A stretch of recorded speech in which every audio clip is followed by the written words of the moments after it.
Dear students, आज हम methods of calculating simple arithmetic mean in individual series व्यक्तिगत श्रृंखला में सिंपल यानी कि सरल समांतर माध्य को कैसे कैलकुलेट किया जाता है इसके बारे में सीखेंगे। कौन सी विधि के बारे में सीखेंगे हम आज? शॉर्टकट मेथड, लघु विधि। ठीक है, सरल समांतर माध्य को दो विधियों के द्वारा कैलकुलेट किया जाता है, प्रत्यक्ष विधि और लघु विधि। उसमें से हम आज डिस्कस करेंगे लघु विधि के बारे में। ठीक है, तो सबसे पहले मैं बात करती हूँ फॉर्मूले की कि लघु विधि को कैसे कैलकुलेट किया जाता है। क्या होता है इसका formula? Mean is equal to A plus sigma D divide by N. A क्या होता है, जिसको हम हिंदी में बोलते हैं अज्यूम्ड मीन, कल्पित माध्य। कैसे निकाला जाता है ये? जो आपके पास ये आइटम्स दी है यहाँ से आप ए को निकालते हैं, कल्पित माध्य को निकालते हैं। ठीक है, तो व्यक्तिगत श्रृंखला में कैसे निकाला जाता है ये? Lowest value plus highest value of item divide by 2, यानी कि मदों की छोटी संख्या प्लस बड़ी संख्या को 2 से भाग किया जाता है तो आपका क्या निकल जाता है? ए। ठीक है, तो उसके बाद है यहाँ पर सिग्मा डी। तो डी को हम क्या बोलते हैं? विचलन, डिविएशन। ठीक है, तो इसको कैसे कैलकुलेट किया जाता है? इसका क्या होता है formula? D is equal to x minus A. A क्या है? Assumed mean. ठीक है, तो ये तो था फॉर्मूला। मैं बात करती हूँ क्वेश्चन से। जैसे क्वेश्चंस है हमारे पास, following is the pocket allowances of 10 students, find out arithmetic mean using shortcut method. ठीक है,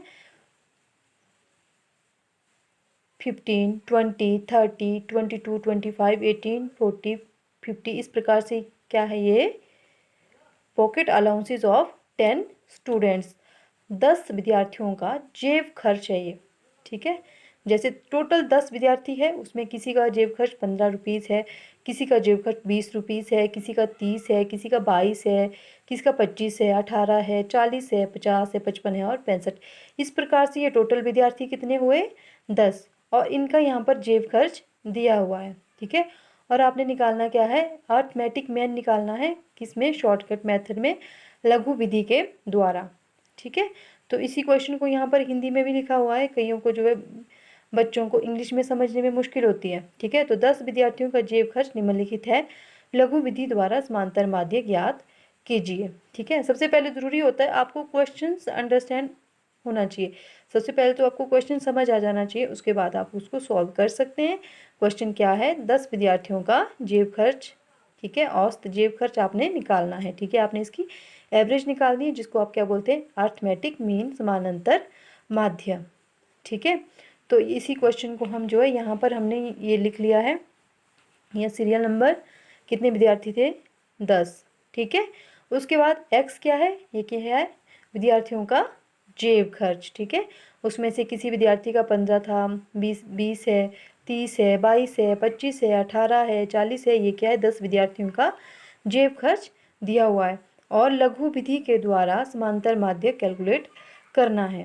ठीक है, तो सबसे पहले तो आपको इसके लिए निकालना होगा ए यानी कि अज्यूम्ड मीन। ठीक है, कल्पित माध्य। तो मैंने आपको बताया था कि कल्पित माध्य को कैसे कैलकुलेट किया जाता है? Lowest value plus highest value of item divide by 2। तो यहाँ पर लोएस्ट वैल्यू क्या है? 15 यानी कि 15। हाईएस्ट वैल्यू क्या है? 65 यानी कि 65। तो 15 प्लस 65 कितना होता है ये? 15 plus 65 is equal to 80। 80 divide by 2 is equal to 40। ठीक है, तो ए आपके पास कितना निकल गया? 40। ठीक है, तो इसके बाद निकालना है आपने डिविएशन। ठीक है, तो डिविएशन का क्या फॉर्मूला होता है? X minus a, d is equal to x minus a. तो एक्स की वैल्यूज आपके पास यहाँ से दी हुई है और ए आपके पास है 40, तो अब आप डी आसानी से निकाल सकते हैं। तो D 15, 15 minus 40 is equal to minus 25। 20 minus 40 is equal to minus 20। यहाँ पर साइन क्या है? नेगेटिव है, माइनस का है। क्यों? क्योंकि जो 40 है, जो हमारे पास अज्यूम्ड में निकलती है, ये क्या है? 40 है और यहाँ पर क्या है? 20। ठीक है, तो 40 जो है बड़ी संख्या है और 20 छोटी संख्या, तो साइन यहाँ पर क्या रहेगा?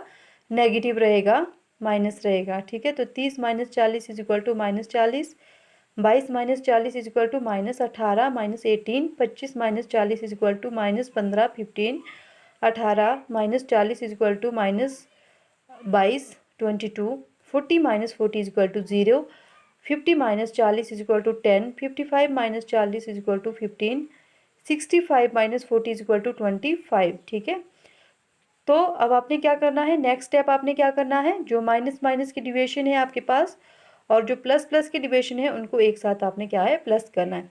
सबसे पहले आपने ऐड किया, जो आपके पास नेगेटिव नेगेटिव के डिविएशन है उनको आपने सबसे पहले ऐड करना है। तो नेगेटिव के कितने हैं आपके पास, यहाँ पर जब इनको ऐड करना है, जोड़ना है आपने, ठीक है, तो ये कितना आता है 110, जो कि नेगेटिव है क्योंकि आपके पास ये सारी चीज़ें क्या है, नेगेटिव में है, तो यहाँ पर साइन क्या रहेगा, नेगेटिव। उसके बाद है 10, 15 और 25, तो इनको जोड़ने पर कितना आता है 50। ठीक है, ये तो हो गया आपके पास प्लस प्लस के डिविएशन और ये आपके पास नेगेटिव के डिविएशन -110। तो यहाँ पर आप सिग्मा डी निकाल सकते हैं। Sigma D is equal to -110 plus 50, 50।